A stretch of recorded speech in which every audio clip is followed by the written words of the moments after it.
You're only as loud as your knees crack when you bend them, which makes me extremely old. I typed this there, but in our house we call them bone crispies. I mean, I have bone crispies in my knees. Like, dog, I started getting bone crispies when I was 18. That is not fair. Have you seen that meme that's like the avatar taking away? I don't remember who's. I took away your knee bending.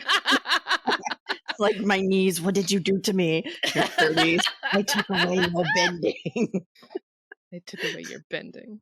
Monica, where's this fucking outline? I can't find it. Group chat. I linked it. How come it didn't ping me with a oh, there it There's is. like 18 million things in the group chat. There it is. Okay. Yeah, cool. it says for me at 12:01 p.m. outline-ish. I'm going to the bathroom. Didn't fucking notice.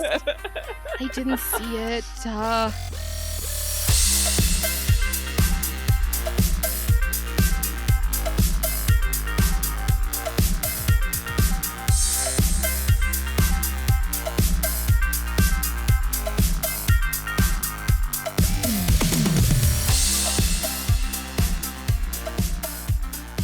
Hi everyone, this is Bonus Experience. We're a podcast with a deeper look at the play experience and the finer details of running games. You did it really quickly.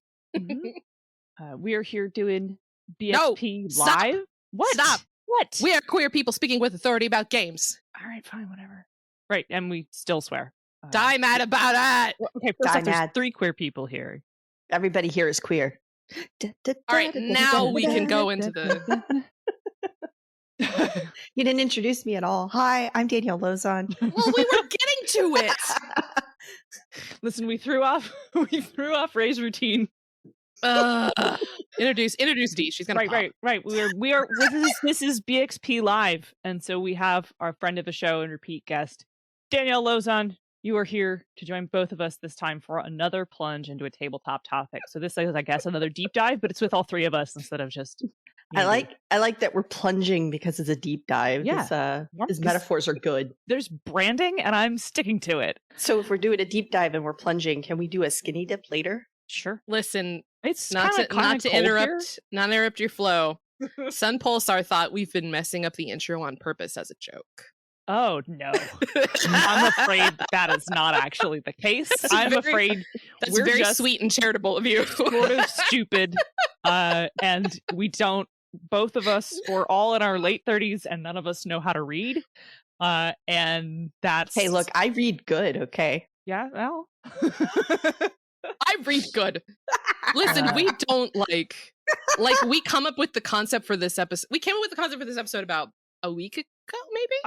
It was internet time, so I don't fucking remember. Yeah, it was about a week ago. We got the outline half finished about 20 minutes ago. That's how production works here. This is not an outline. We come up with an idea and it goes great. We're like, yes, that's awesome.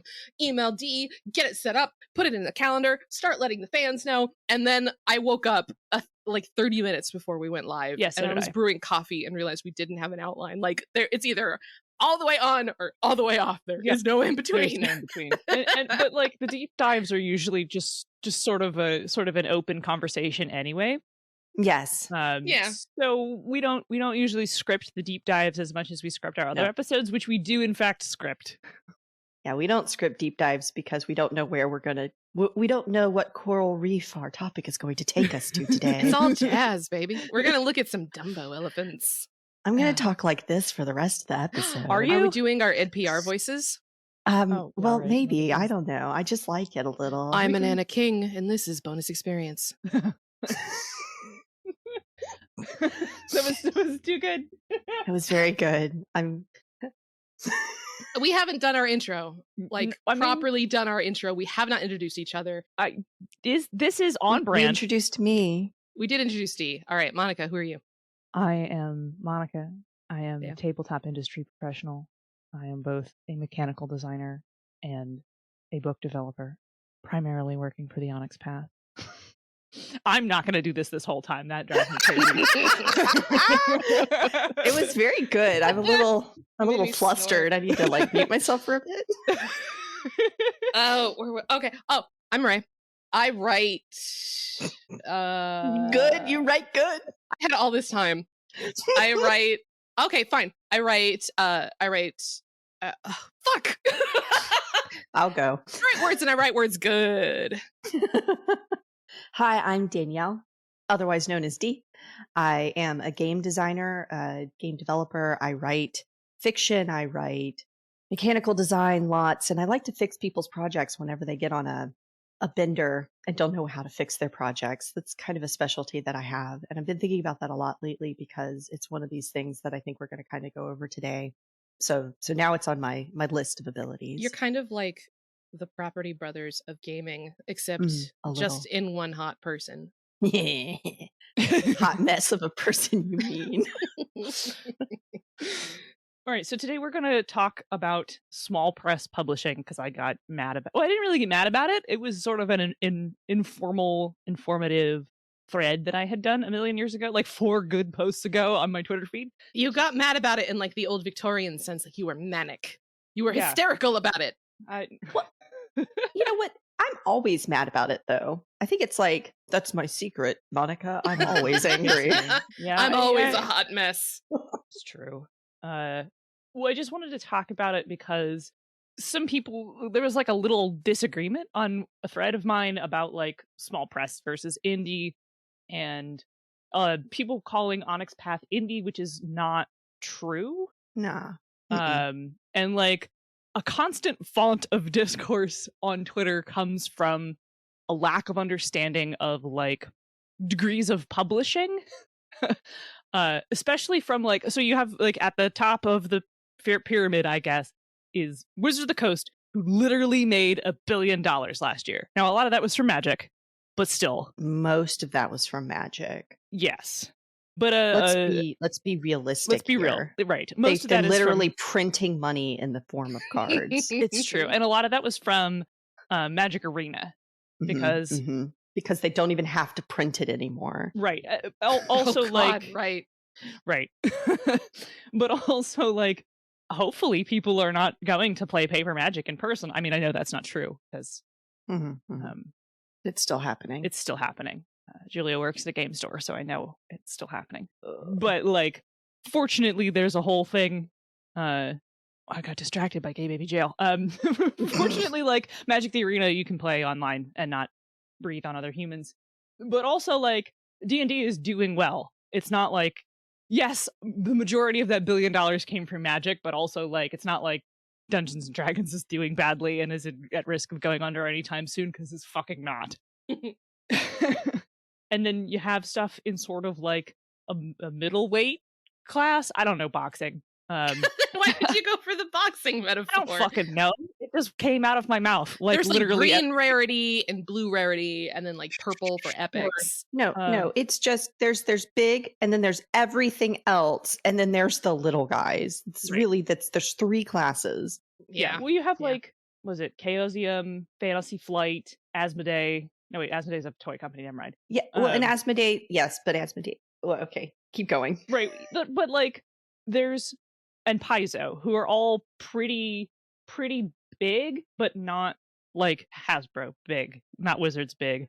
And then, Asmodee owns Fantasy Flight, right? That's why they came out of my mouth at the same time. I really should have written any of this down. But then you have like Cubicle 7 and Green Running and Onyx Path Publishing, and who are popular, but like not quite to the same level as the other ones. Like, I feel like those things make more money. I don't know. This is 100% out of my ass. What, you're more knowledgeable about this than I am. Correct me, please. It's fine. I like listening to you struggle. Thanks for that. Should I go? No, you're fine. Okay. I want you here to watch. Oh God. I have to go.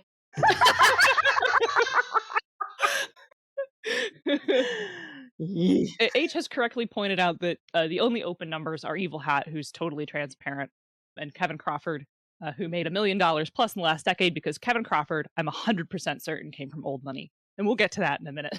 Yeah. Oh boy. Old as balls. And I feel like the idea of small press is important to understand in this, because like it has ties to other types of publishing too. Hey, that's why I'm here. Yeah, that's why you're here. I know a little bit about that. Ryan asking if there's always this much sexual tension. Yes, when Dee is here. Wendy is here. Yeah, she kind of just like sorry. Sorry. Commentary only when Danielle's here. It's kind of on brand for me, so sorry. Anyway, Yeah. so I have some thoughts. So let's go on. talk about the big leagues and what that means and why that's even more deceptive than we are even letting on, right? Okay. When we say that like Wizards of the Coast made $1 billion last year, most of that came from their money printing racket of Magic the Gathering. About what, a quarter of that came from D&D? You know, I don't know. But Not that even. sounds, sure, we'll say that. That sounds right. You said it with enough confidence that I believe did. you. I didn't actually look at the report. I just saw what everybody was saying. So if I'm wrong, then that's why, because I did that thing that literally everyone does on the internet, which is that they didn't actually read it. They just assume that what That's other right. people are saying is correct. Yes, gay baby jail, you may fact check us. Yes. Ray says no, but I said yes. Yeah, only funny facts. I'm going to say that, like, I'm not going to look it up. If somebody wants to look it up, correct me, but it was not half. It was less than half, right? And we have to think about that in terms of volume and reach and sales and everything that Wizards has going on. I mean, Wizards of the Coast literally has, I'm watching stuff on cable television, and there is a advertisement for Magic the Gathering or for Dungeons and Dragons. Okay. Yeah. They have that kind of reach and advertising dollars and backing, and they made $1 billion. I want to look at that in comparison to like, how much money did Blizzard make last year? Oh my God. How much money did Blizzard make just altogether? Last year. Yeah. What do their books look like? Because I bet it's more than $1 billion. I bet it's more than a couple of billion. Yeah, probably. And the difference there is that Wizards of the Coast did a really heckin' good job with Magic the Gathering, and some of that money came from D&D. But you have to pull those two things apart, because not a bulk of that money, not a large part of that money, in fact, a significantly smaller part of that money came from D&D. And the cost of creating D&D books, because I think that's gross, or no, that's net, right? That's earnings. So the reason that like not more is coming from D&D is because how much it costs to make a fucking book. Yeah, books are not cheap. Yeah, let's talk about how expensive books are to make. I forgot to put that on the things I want to go over because I was low-key mad when I wrote them. Also, H has posted in the chat, for the year ended December 31st, 2020, Activision Blizzard's net revenues presented in accordance with the GAAP were $8.09 billion as compared with the $6.49 billion for 2019. Jesus. Yep. Yeah. That was after selling Bungie too. That was after letting go of Bungie. Yep. So sorry, not that Bungie was like a huge chunk of that, but still. That's in Q4. I do think when we're saying they made X money, it's when I say net is after paying all the bills. Gross is that's how much money they pulled in. So usually when they do reporting, they're reporting net and not gross, because they account for, we paid all the bills and this is how much money we netted. Oh, Julie wants to point out that Wizards of the Coast has moved to direct sales via Amazon, saving themselves more via cutting out regular game stores. Yep. I mean, that's, yes. So when we talk about these big actors, we unfortunately can't, pull it away from, the difference between marketing dollars versus like Paizo, who Paizo has a weird relationship in which they're a big company because they came off of Wizards of the Coast. Originally, not now, but originally they pulled a lot of their market, fandom, everything straight off of D&D. Essentially, when D&D went to 4th edition, Paizo was like, but what if we made like a 3.75, because people really like 3rd edition and they don't like 4th edition. And it was happening at the same time, and the teams kind of split apart. It wasn't like in response to 4th edition publication. It was in response to 4th edition being made in general. And those teams kind of split apart.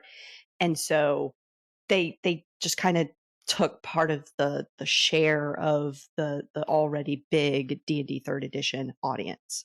And a lot of that audience was overlapped between, well, we still like Wizards of the Coast, but now we also like Pathfinder. And so they kind of started in a market and got a lot of that market share really fast, and it was relatively easy for them because of that. Now, if I were to go make a D&D knockoff and be like, but what if you like D&D 5th edition but better? People wouldn't know who the fuck I was, and so Right. that wouldn't. But people knew who the folks at Paizo were, though, and so it worked. Yeah. Also, H pointed out that the change from the OGL to the GSL, which was the 4th edition license, which was terrible, Yes, would have screwed their existing model. right, exactly. So Paizo needed to do the OGL stuff. So yeah, it's interesting in that sense of like, why is Paizo big when they kind of started independently, but they have different reasons. And like Fantasy Flight, they don't just make, well, and they don't even anymore, but at the time they didn't just make role-playing games. They made board games. Yeah. And they had a role-playing game department. And then Asmodee bought them and kept their role-playing game department for a little bit, and they got rid of it and sent it to some Renegade. And now Renegade probably makes a lot of money, but it's because they're being backed by a board game company. So all the companies that are doing really well have another aspect to them that is actually supporting their tabletop role-playing game production, either by board games or by card games. Yeah. So other than Paizo, which is why, Paizo is kind of our outlier of they're doing really well on just, but they also have they have card games. They made that what is that pirate game that they made? Pathfinder Adventure card game that's like a living card. It's not a living card game. What is it? It's like a legacy card game adventure thing where you make like a deck and it's like Is it your Skull and characters. Shackles? Yes, No, it's like, never mind. yes. Wait, oh, it is. Yes, oh, okay. yes. Thank you, Midwife Crisis. Yeah. Skull and Shackles, they have several of those, but mostly they're selling, but they had to break it. I don't say they had to break it, but they broke into board games, right? And that's probably doing better for them than their tabletop RPGs. And part of that is the cost of making an RPG book. So let's talk about that. Yeah, let's talk about how very expensive it is to make an RPG book, a thing that nobody knows. Right. So I love the question of like, oh, why do you have to kickstart this? Oh man, it's so why great. can't you just produce a book? Why can't you just print it? Yeah, why can't you just make a book? Well, which is an interesting question. Right. Let's explain why you can't just make a book. This is something that I made several years ago for a friend of mine who asked me, like, hey, I want to make a book and put it on Drive-Thru RPG. I want it to be an individual book thing. I want to put it on essentially DM's Guild. So this is essentially how much you would need to pay to get the most bare bones supplement made. And I'm going to say that this is the cost of making a book. If you write the whole thing yourself, great, but you should still pay yourself. You should not be like, I made a profit because you made, $10 when you paid yourself $10 to write 60,000 words. That's not a profit, my friend. That's a lot of time. You could have been doing something else. That's not a viable business model is what I'm saying. That may be what you're happy with. That's okay, but it's not a viable business model. So this document, though, I slapped together with some really, really bare bones, basic, you're probably going to do black and white art. You're probably going to, these layout artist price numbers are also lower than they should be now. The same with proofing. I would never pay an editor 1 cent a word anymore. Yeah. All these prices have gone up, and they will continue to go up as the industry demands that we pay people better. The reason we don't pay people better is because the margin on this is really, really low. And the number of units you need to sell to make up the cost, to not even make a profit, to make up the cost is in the order of hundreds and hundreds. And people just aren't, the market for tabletop RPGs is not that large. If you get 1,000 people buying your game, you are eye-poppingly good. You are amazing. I am rolling around in shock at how popular your game is if you get 1,000 units sold. More likely, especially for much smaller, especially indie, they're a lot. It's true. They're a large cottage industry. Robin Laws says tabletop RPGs aren't a small industry. They're a large cottage industry, and he is absolutely correct. And he has been in this industry for an extraordinarily long time, just like we have. And, when you look at people who are making a small book, a very small, slim book, not even 60K words, right? They're making their small game. It's maybe 40K words. They're putting it up on itch. They're charging $5. They did everything themselves and they make, $20 a month on it. And they're sitting on Twitter going, why aren't people buying games? What are people doing? What am I doing wrong? Look at those people over there who are selling thousands of copies. It's really easy to get jealous of somebody selling thousands of copies and making what looks like bank. Yeah. But what's happening is if I turn from a PDF sale, because a PDF sale is all of this is all just a PDF sale. This doesn't even go into the price of printing. Yeah. The price of printing, the price of storing in warehouses, the price of distributing. This is only the price of a PDF. So if I want to make a 60,000 word product, it's going to cost me like $8K. Yeah. I see those kinds of projects on Kickstarter asking for $5,000 to kickstart. The Kickstarter starts under budgeting itself. Yeah. Like, does that include art or is that just that includes art? Okay. That includes a generous amount of art. Okay. Yeah. So you're looking at something 60,000 words is like, I'm trying to think of a book I have that's around 60,000 words. Morkborg? Most No, is smaller than that. Most contemporary young adults are about 60,000 words. Hey, there you go. Out there is reading novels anymore. Lots of people read. Not the genre. Genre runs a little longer. I'm trying to think of how big the clan books are. I think they're more than 60K, but they're probably around 60K. Those kind of slim form factor books are about 60K. Okay. Someone says the 60K is a slightly polished NaNoWriMo project. Yes. It really is. It really is. The point is that's not very big. It's not very big, but it's also not small. Yeah. In the sense of like writing 60K words is not an easy Oh, feat. no. Yeah, it's a easy. considerable investment of your time and your energy. Yeah. If you're the only writer. Yeah. If you're not the only writer, then it's a considerable investment of time and energy trying to coordinate all the writers together on a 60,000 word project. Yeah. Yep. How big is Trinity Continuum? The Trinity Continuum core book is around 140,000 words. Okay. And this is a slick little book. Yeah. I like it a lot. And it is 221 pages. And like, I think the Trinity Continuum core rulebook is a very reasonable size for a core book. Just for funsies, how big is the Exalted 3rd edition core?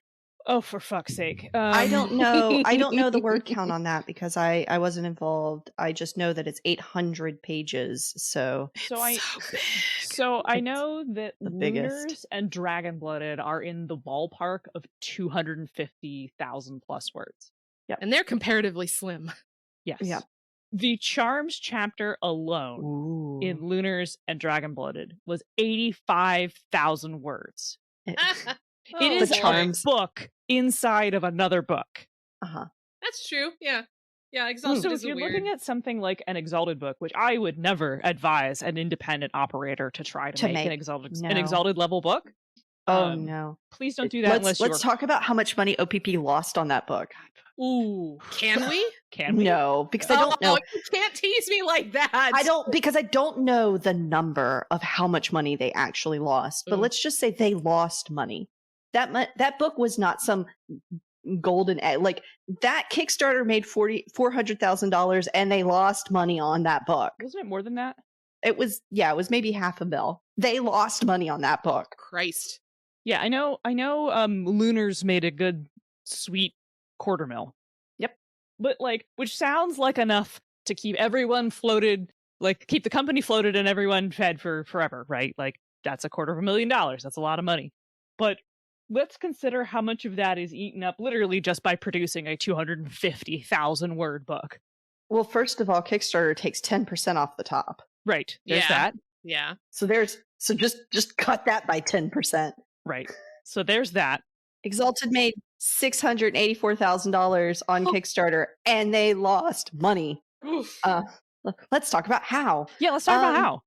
So when you think about, that's a lot of money, right? But every single book, every individual unit costs money, right? Right.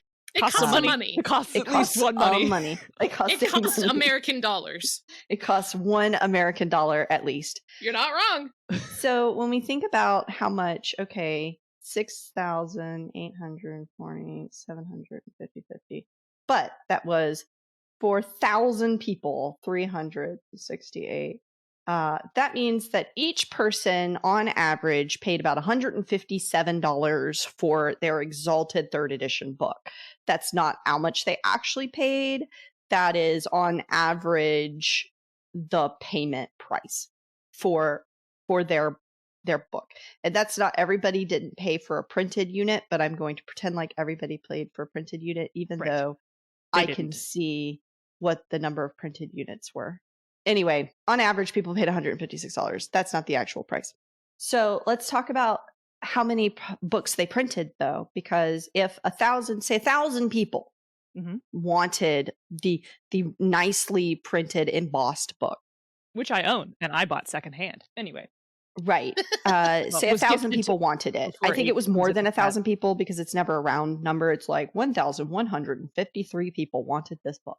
And you can't just go to a printer and say, okay, print me 1,153 copies of this book. They go, okay, we print in units of 500, 1,000, 5,000, or 10,000, because we are a printer and we make bulk products. Right.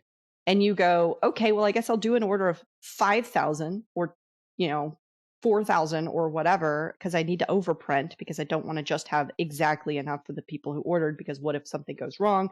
What if a book gets damaged? What if people don't receive their order? And then clearly I also want to be able to sell this product after the Kickstarter's over. So this is not just funding those people's pre-orders, Kickstarter's not a pre-order site, not just funding these people's rewards, but also creating a line of books.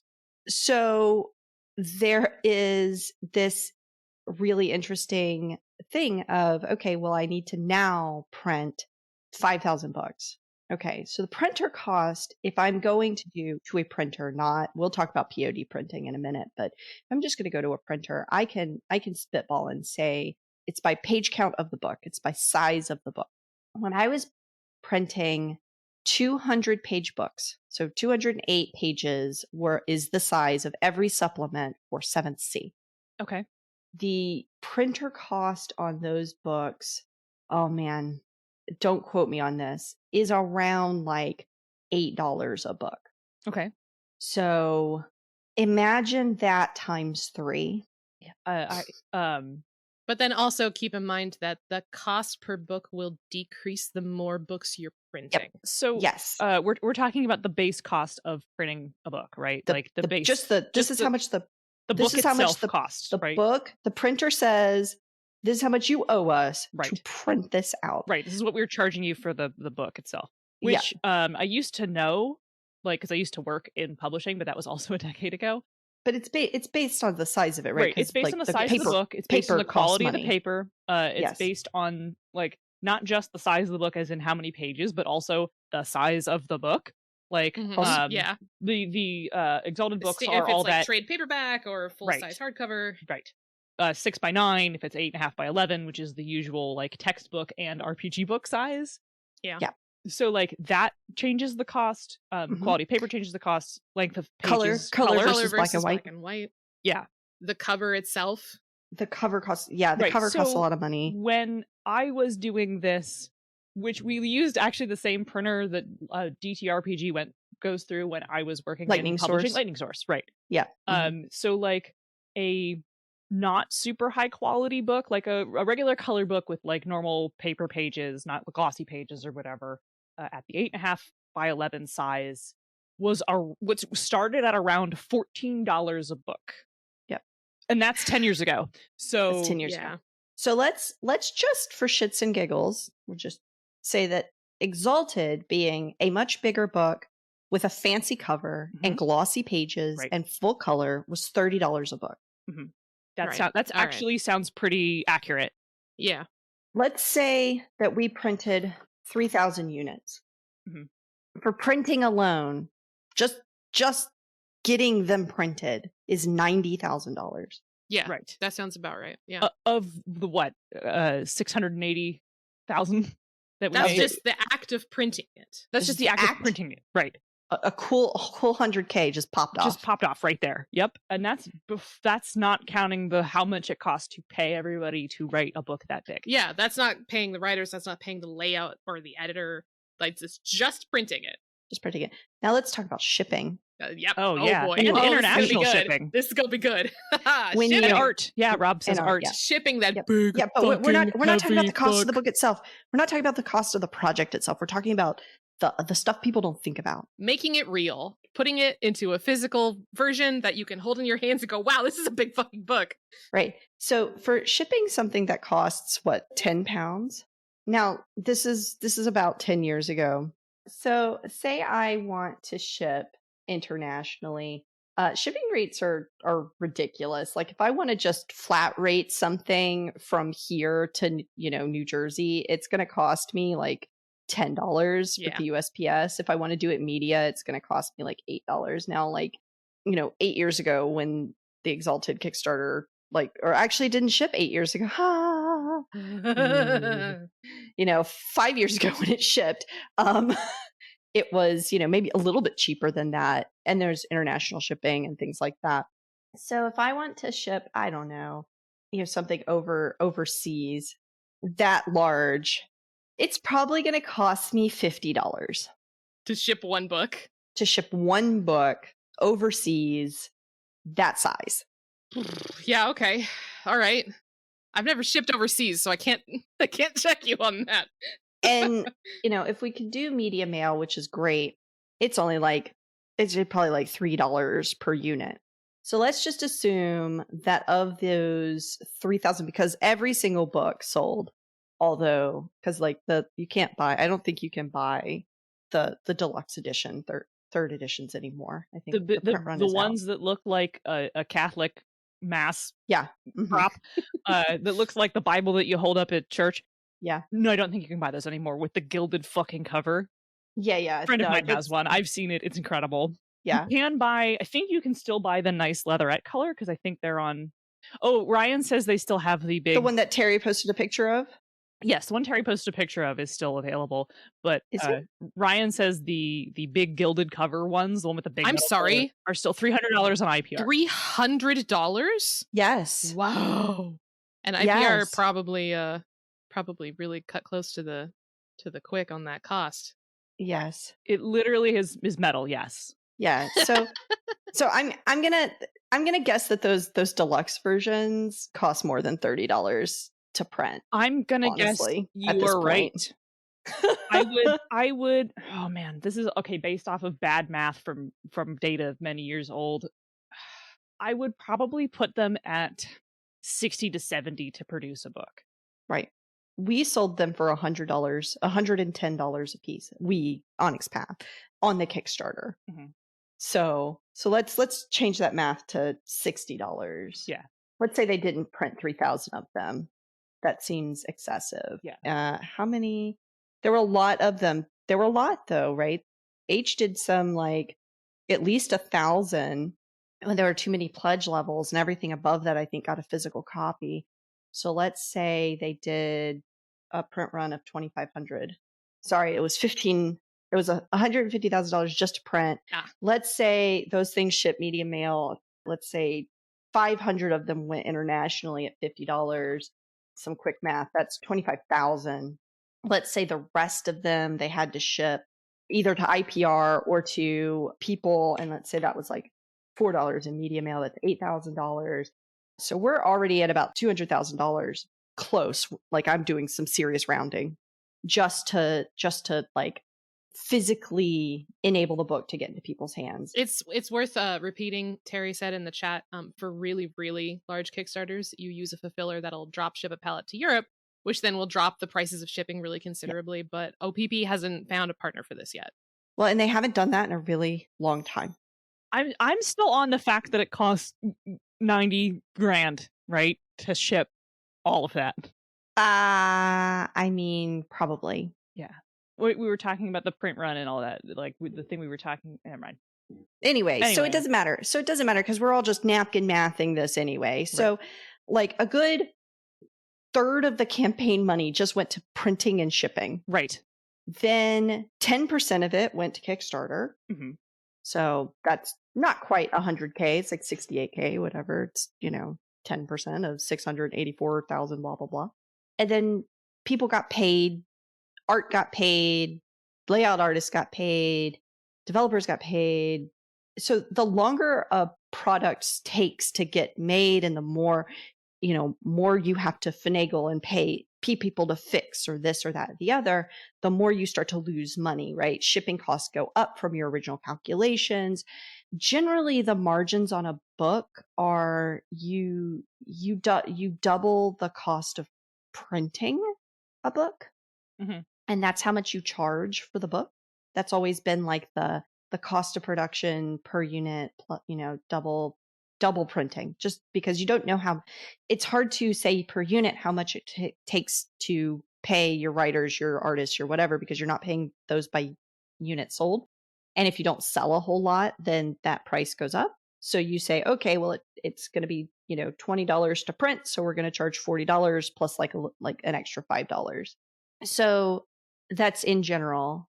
So you're not even making 50% because that's just the printing cost, right? That Mhm. doesn't include all of the art, writing, all the layout, all of that junk. So you're not even making 50% back. And I think that the margins on that are a little different because you need to at least, like, when you sell to a distributor, Mhm. you're selling to a distributor at 50% of the MSRP. Right. That's how much the game stores buy it for, is 50% of the MSRP. And so you should mark it up a little more than 50%, clearly. Like, maybe I was wrong. Maybe it's not 50%. Maybe it's times 3 or times 4 of the printing cost is generally how much a book should cost. But print on demand is different. So we still price that way for a normal traditional print run, because if I tried to do 4 times the cost of printing on a POD, people would be paying hundreds of dollars for print on demand products. It would not be feasible. Right. So when you do print on demand, the thing you're doing is you're not paying for physical housing of the books, and you're not selling the books at 50% their MSRP to a distributor so that they could sit in a game store and hopefully those people will sell them for you.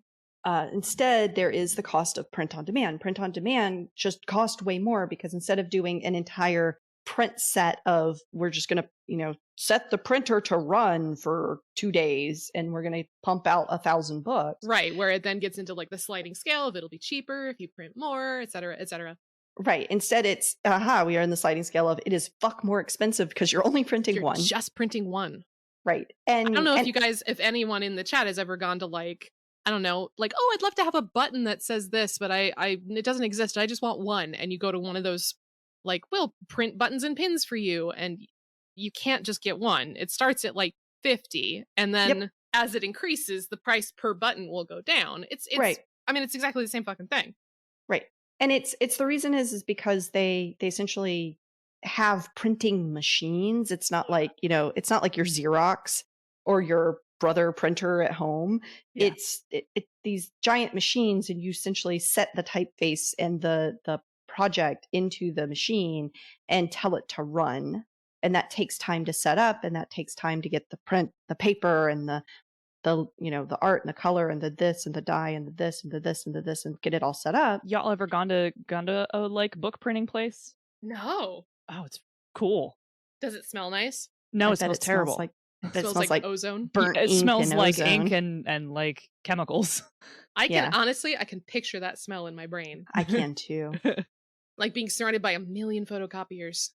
Yeah, but not because they don't use photocopiers to do it, right? Because they're it's bigger than that, right? Yeah. And they're printing the pages on these like bigger sheets of paper and then binding them in the middle, and then not to mention the cost of binding and all that stuff. So they set this machine and they spend all this time setting this machine to print one fucking book, and that's a lot of time and effort. And so they charge you more because that time is money, friend. Sorry, I've been playing too much WoW lately. So you wind up with this kind of weird bullshitty, like, oh, it's going to cost you $25 to print this one 200-page book. And you're like, well, I'm charging $30 for it. Mm. Yeah.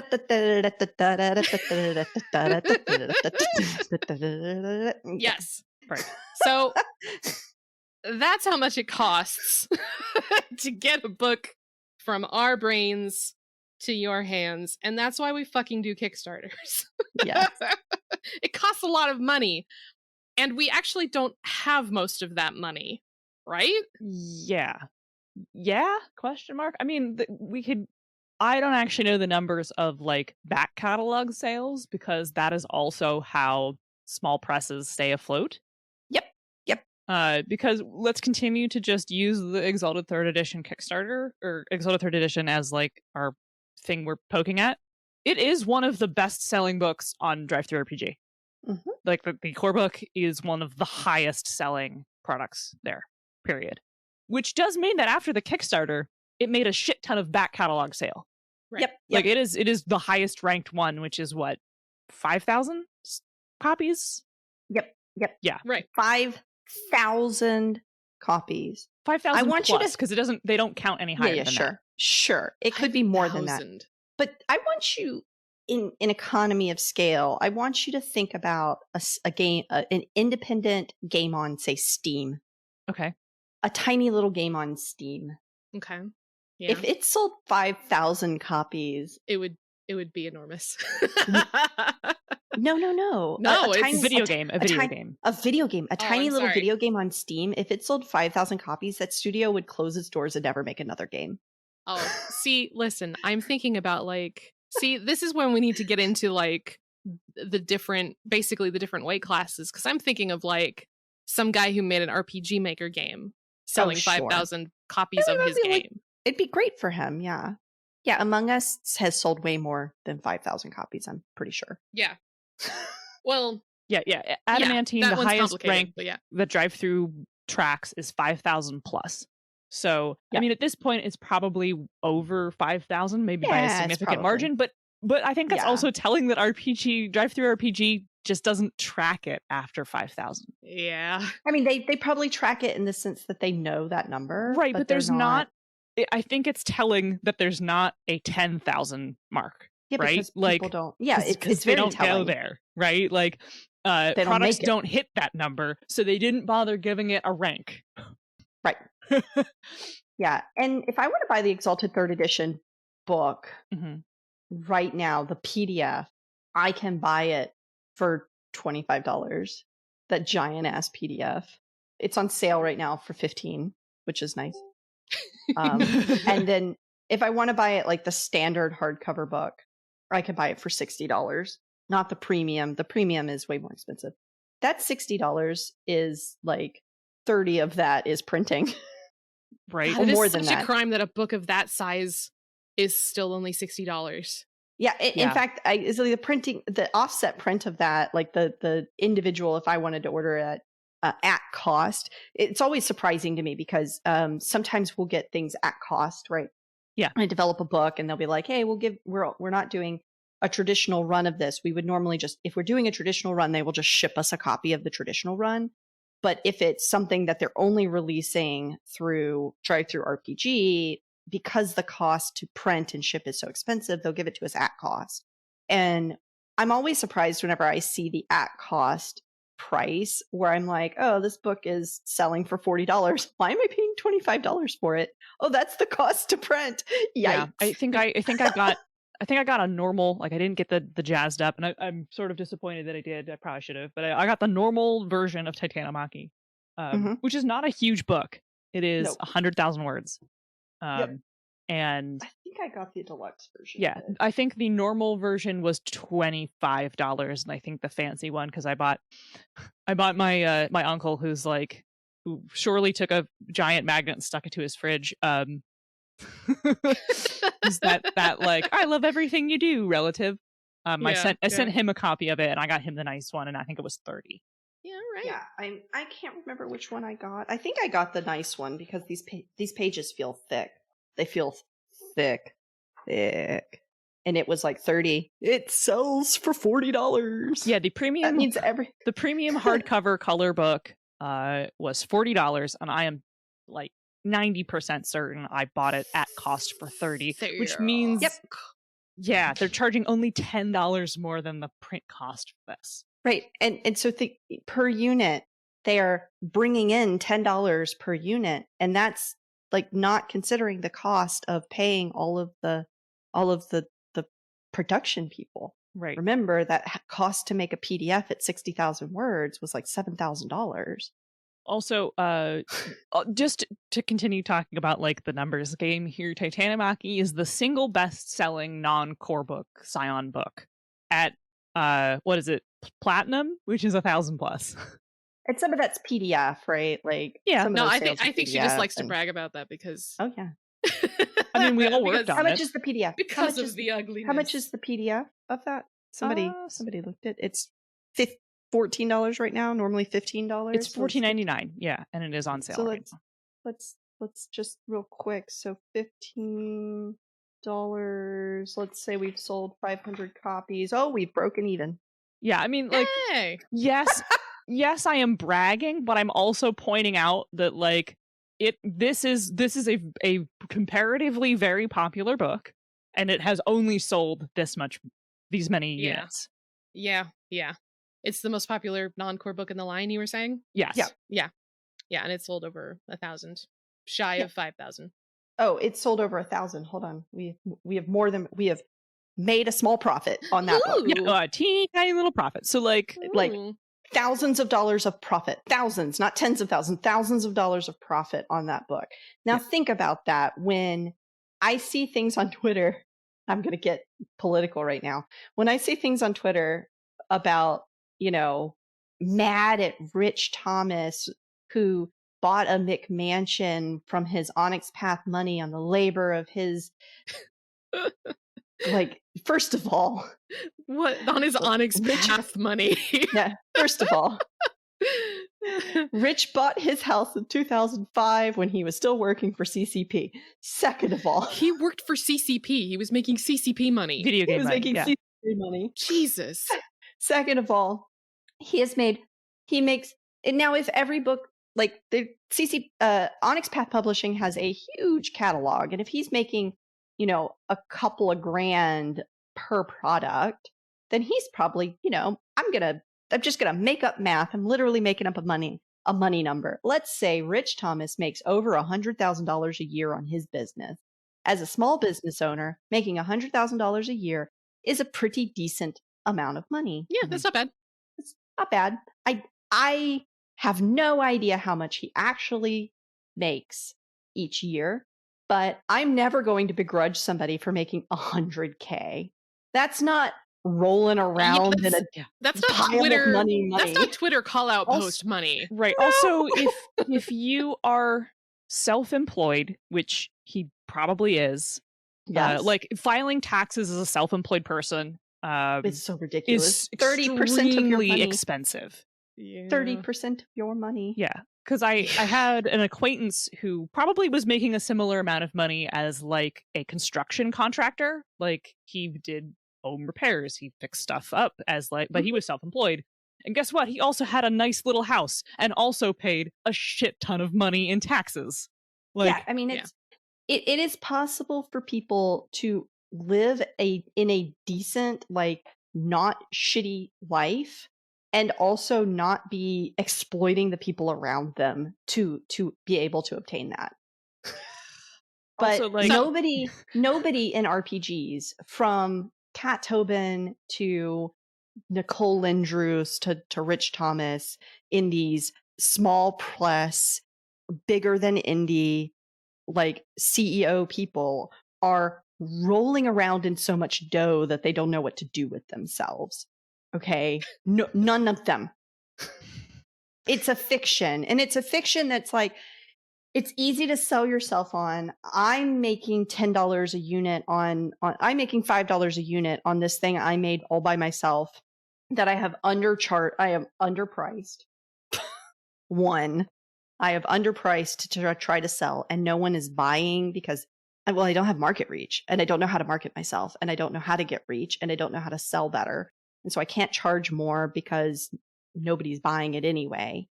And seeing somebody who's actually like making a living and going like, well, that person must be exploiting people because I can't see a way to do it without that. Right. Was this the end of the political section? Yeah. I'm done. I'm done being political now. You also said that you'd like to talk about the difference between the small press and the indie. Yeah. Which I feel like you have and how if a small press appears to be making money, it's because the owner and operator have alternative sources of income. Right. Yep. Yeah. And we still need to do our mid-episode break. Let's do that now. Yeah. Okay, let's do that now. Will you do that while I go refill my coffee? Yeah, I will.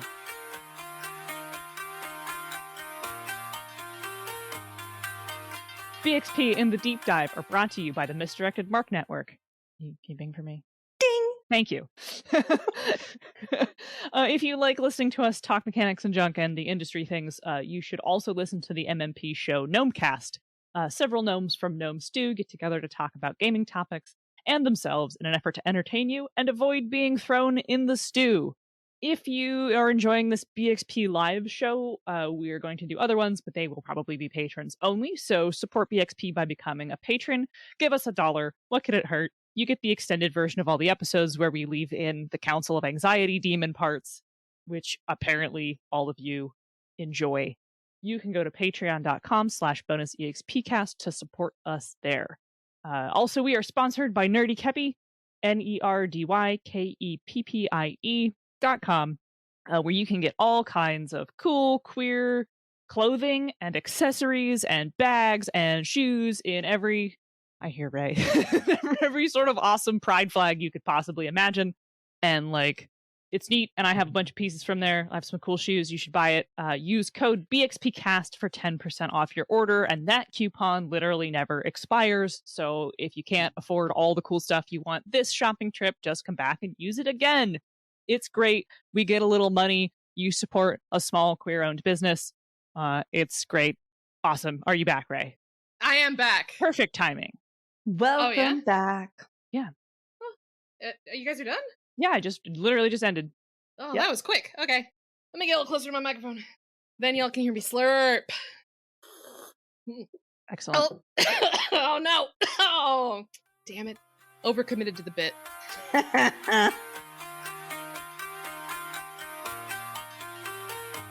So when we talk about the RPG industry, like I want to take a moment to like indie producers aren't not making any money at all. Right. But they're not making a lot of money. And they're not even making what would be considered above poverty wages. And indie producers are doing it for the love of it, or they have another job. So many people, freelancers, even the producers, people who are making, indie games, they have a day job. Yeah. That's how they get not by. A day job. This is a hobby industry in every sense of the word. People are playing it as a hobby and people are making it as a hobby. Yeah. Until we can break through that price ceiling that's sort of locked in place by Wizards of the Coast, it's going to continue being hobby pricing. Which kills me is that Wizards of the Coast isn't doing hobby pricing. If you want literally everything you need to run a D&D game, you spend $150. It's true. Ugh. It's true. Right. They have 3 books that are $50 a piece. That's not even counting dice, which they don't. Do they sell dice now? They have that little starter kit that's like the quick start rules with a thing of dice. They sell figures, the little miniatures. What were we going to talk about? Right. Small press having money usually comes from somewhere else, like a day job, or being from old money, or or making that good CCP money. Right. Yep. But also, like, let's for a second talk about Evil Hat, because Rob Donahue's like a senior project manager. He does business at the business factory. I don't 100% know what that involves, but that is a job that business. But like, so he both has skills to run a business and a job that pays well, which does help you keep a hobby job afloat. Yep. Schmitty wants to know if we're saying they supplement costs in the book or supplement their own living costs. I'm saying they supplement their own living costs. Yes.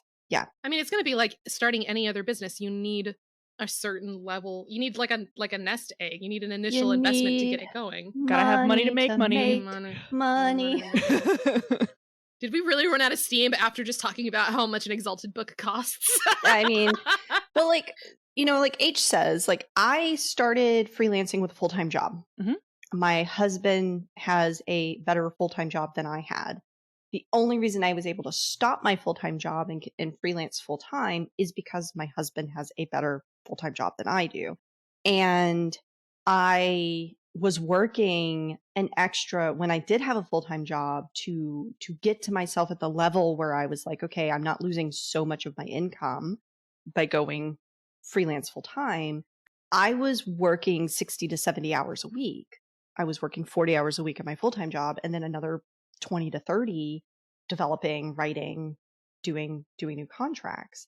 So it's difficult to look at what people are doing, and yeah, they're using that to supplement their income. Now, indie publications may be essentially they're using their full-time day job to supplement the cost of making the book that they're making, usually because they're making a book all by themselves and they couldn't survive with no money before the book gets published. And even after the book gets published, because they're probably not making back the money that they spent to live while they were making that book, to be very honest. They may eventually. By poorly paying passion projects being the right number of syllables for Teenage Mutant Ninja Turtles. Poorly paying passion projects. It sure does. Projects in a hash shell. That's making dick shit. Avis wants to know, does this all point to TTRPGs as an industry just not being sustainable unless we work for Wizards? I mean, it's clearly sustainable because it's been going on. It's hard, right? Because I think there are more people getting into games now than there used to be, but I do think that something in the industry needs to change, both on an indie and small press side and on a Wizards of the Coast side. Like, Wizards of the Coast are never going to change the price of their books. If anything, they'll go down because of, like, right now I just looked up how much can I buy the Player's Handbook for, and it's $32 on Amazon Prime. But if I buy all 3 Monster Manual DMG, it's still $85. Yeah. And that's, the discounted price. It would normally be $150. So when we think about to play the entire game of D&D, I'm spending $85, and that's the discounted price. The trick that they have sold everyone on is, but our books are only $50 a piece, so you can only price a book of this size at $50. It's like, right. Okay, but you have to buy 3 books to play this game. Yeah. Somebody in the group must own the monster manual if you want to play an adventure and use monsters. Right. Someone must own it. I mean, theoretically, the Player's Handbook has everything you need to play the game. Unless you want magical items, if you want, then you have to have the Storyteller's Guide. Well, there are some magic items and some monsters. DMG, whatever. Storyteller's Guide. Look, shut up. I've been you want somewhere all else the for cool too long. shit, yes, you need the DMG and you need the Monster Manual. You need all 3 books to play the game. Somebody in the group needs all 3 books to play the game. And that's the thing that they've done, where it's like all 3 books. So one person may buy all 3 books to play the game, and then everybody at the table may buy the Player's Handbook. And it's an ingenious way of doing things. And the people who did it for 3rd edition were smart cookies. And but nobody else can get away with it, right? If you're like, well, you need 3. I made this cool game. It's really cool. You need 3 books to play it. People are going to be like, eh.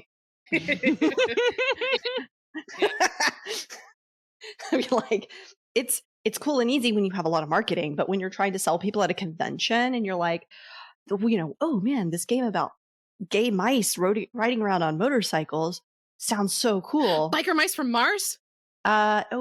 Is it from Mars? I think it's just Heavy Metal Thunder Mouse. That's what I was talking about. Are both of these real? You were making that up. Heavy Metal Thunder Mouse is a real game. Biker Mice from Mars is a real cartoon from the 90s. Oh my god. Oh shit, I'm looking it up. That's how BXP spent all of our money acquiring the license to Biker Mice from Mars. But somebody says, "Oh, this cool biker mouse game, so cool," and you go, "Yeah, here's the first book," and they go, "Okay, cool. Are the rest of them supplements?" I'm like, "Oh no, you need all these to play," and they're just like, like if I tried to sell that in 3 books, if it were, if I were Derek Kamal and I was trying to sell that book in 3 books, no one would buy it, right? It's already a hard sell Yeah. because it's, mice motorcycle clubs. Now, I think that's amazing, and you might all think that's amazing, and you should all go buy it. But what it is not is a book that somebody's going to go, oh, yes, I'm going to invest fully in this game line the moment I see it, right? There's a sell to it. Right. Yeah. And, there's a lot going on in when you're deciding how am I going to market this book? What's the form factor going to be? A form factor is such a big thing. The smaller size books versus the traditional 8.5 by 11 books. People gravitate towards the 8.5 by 11 books as official, but these smaller form factor books, which are cheaper to make, are bespoke indie games. Really? Yeah. Because my Fate books are all that size. Would you Yeah, say they those are are. indie games? Yep. Evil Hat? I mean, Yep. I would not I mean, call indie when they Evil Hat started. an indie game. I mean, When they started, no, they're sure. not. Right. And they're not. And I mean, so are my Trinity Continuum books are that size too, but that doesn't, that's right. It just because, but in people's minds, I'm not talking about actuality. I'm talking about when you see a book that's 8.5 by 11, you go, aha, this is a traditional game book.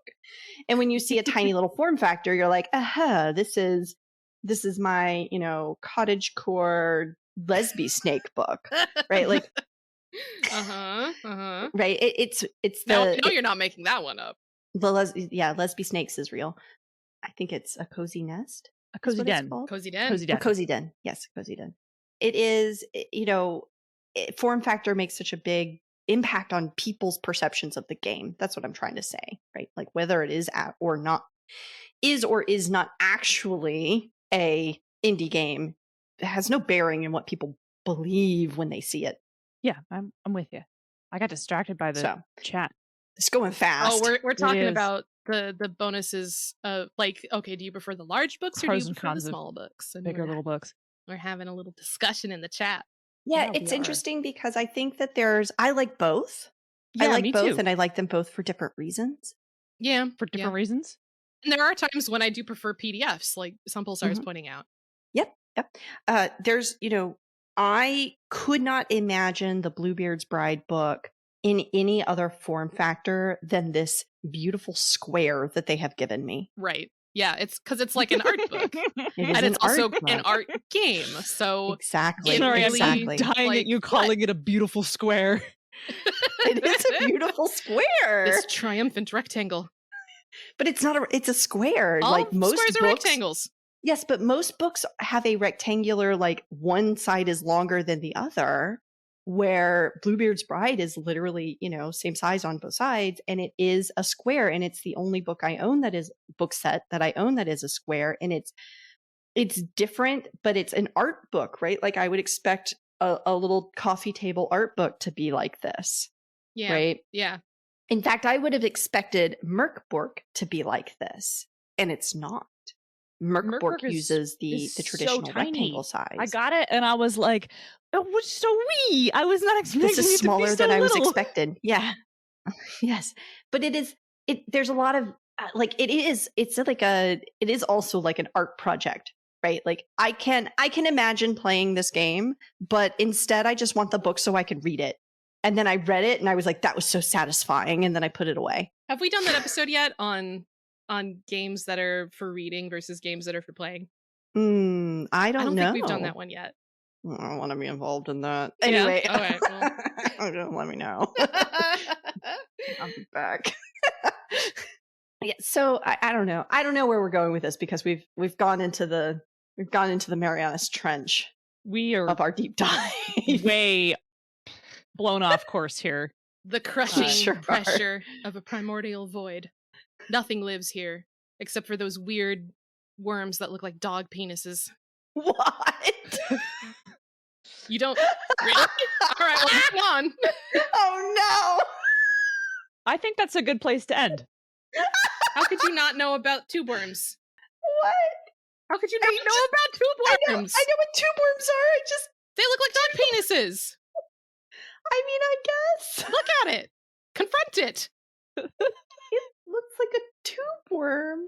I mean, it looks like a dog penis.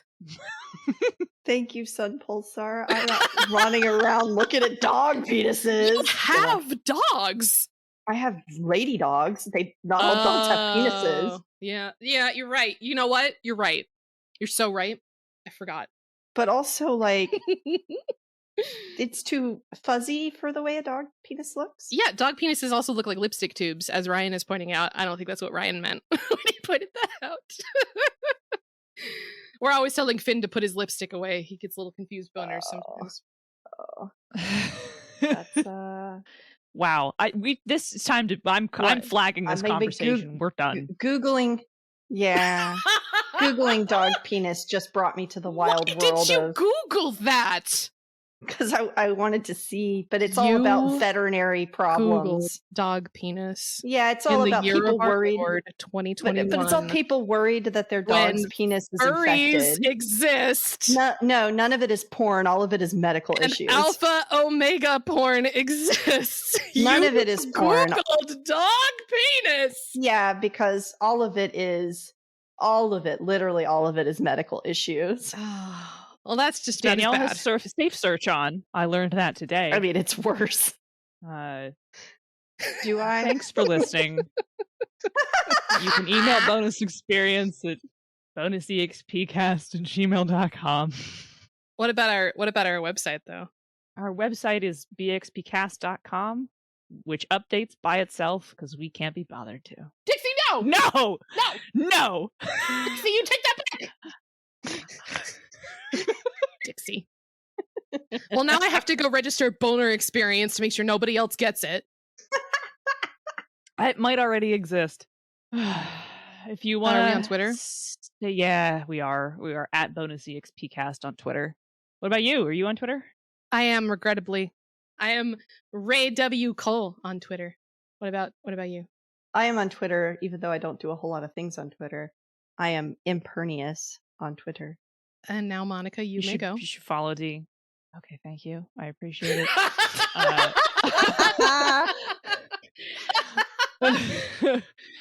I'm at Zenith Sun, where my tweets are apparently popping off. I gained like a dozen followers for making gentle fun because your boner experience of discourse. Boner experience. God. Oh my god. Oh boy. Oh my god. The chat. What have I done? Dixie, this is your fault. I'm hungry and with my dying we breath, need to be done. Blame Dixie. We're putting everybody into horny jail. Yeah.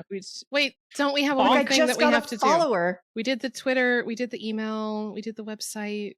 We did the Twitter. Oh yeah, okay, that's everything. Yeah. Oh, did you do the thing where you gotta like review us and do Patreon and stuff? And well, okay, well. Well, yeah, we did that. Everybody get out. Break. I forgot to tell people to leave us a good review, but do that. Everybody get out. Get out. And change it if you want to. Change it if you want to. And and remember, break it don't if it's broken. Break it if it's not broken. Don't break it. Don't break it if it's not broken.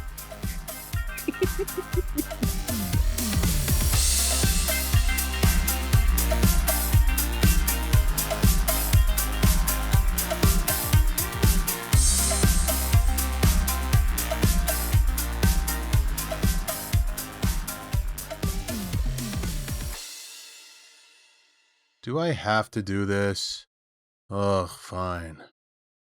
Bonus Experience is written and produced by Monica and Ray, and this episode features special guest Danielle.